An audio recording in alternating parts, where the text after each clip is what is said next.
కొత్తపల్లి మండలం మూలపేట గ్రామం సాంప్రదాయ మత్స్యకారుల కాకినాడ సిటీ ఎమ్మెల్యే వనమాడి కొండబాబును మర్యాదపూర్వకంగా కలిశారు. శుక్రవారం జిల్లా పార్టీ కార్యాలయంలో మూలపేట గ్రామానికి చెందిన మత్స్యకారులు సిటీ ఎమ్మెల్యే వనమాడి కొండబాబును కలిసి అరబిందో ఫార్మా కంపెనీలో నిర్మాణాలు జరుగుతున్నాయని, అరబిందో ఫార్మా కంపెనీ వాళ్లు సముద్రంలోని ఇన్లెట్ అవుట్లెట్ పైప్లైన్లు వేయడం జరిగిందని, దీనివల్ల తమ వలలు ఆ పైప్లైన్లకు చిక్కుకుపోయి 2.3 లక్షల రూపాయల వలలు నష్టం వాటిల్లుతున్నాయని, తమకు న్యాయం చేయాలని ఎమ్మెల్యే వనమాడిని కలిసి తమ సమస్యను విన్నవించుకోవడం జరిగిందని మత్స్యకారులు తెలిపారు.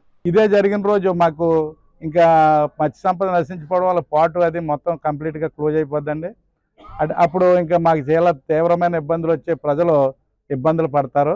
అందువలన మన కొండబాబు గారిని మా సమస్యలు విన్నవించుకోవడానికి కాకినాడ రావడం జరిగిందండి. దీనిపై కొండబాబు గారు కూడా సానుకూలంగా స్పందించి మీ సమస్యలు నెరవేర్చడానికి పక్క ఎమ్మెల్యే పవన్ కళ్యాణ్ గారు, డిప్యూటీ సీఎం పవన్ కళ్యాణ్ గారు, యనమల రామకృష్ణ గారు వీళ్ళందరూ సంప్రదించుకొని వర్మ గారు, మర్రెడ్డి శ్రీనివాస్ గారు వీళ్ళందరితో మాట్లాడి మీ సమస్యలు పైకి తీసుకెళ్ళి మీ సమస్యలు పరిష్కరించడానికి కంపెనీతో మాట్లాడి మీకు ఒక మీటింగ్ ఏర్పాటు చేస్తామని మాకు హామీ ఇవ్వడం జరిగిందండి.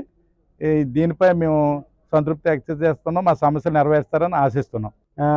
రిప్రజెంటేషన్ ఇచ్చుకోవడానికి కాకినాడ సిటీ ఎమ్మెల్యే కొండబాబు గారి దగ్గరికి వచ్చామండి. దీనిపై నిన్న పార్టీ అధ్యక్షులు నారా చంద్రబాబు నాయుడు గారికి, అలాగే ఉప ముఖ్యమంత్రి పవన్ కళ్యాణ్ గారికి మా యొక్క సమస్యలను విన్నపించుకొని వారి ద్వారా తెలియపరచుకోవడానికి వచ్చామండి ఇక్కడికి. దీనివల్ల పూర్తిగా మత్స్యకారులు ఆ తీర ప్రాంతంలో ఉన్న మూలపేట గ్రామంలో ప్రజలు పూర్తిగా జీవనోపాధి కోల్పోయి వలసలు పోయే పరిస్థితిని ఏర్పడి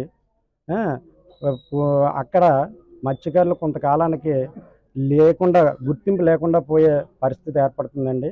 దీనిపై ప్రభుత్వం వారు వెంటనే స్పందించి కంపెనీకు మాకు తగిన వారిదిగా ఏర్పడి నష్టపరిహారం లేదా ప్యాకేజీ కానీ ఇప్పించాలని కోరుకుంటున్నాం.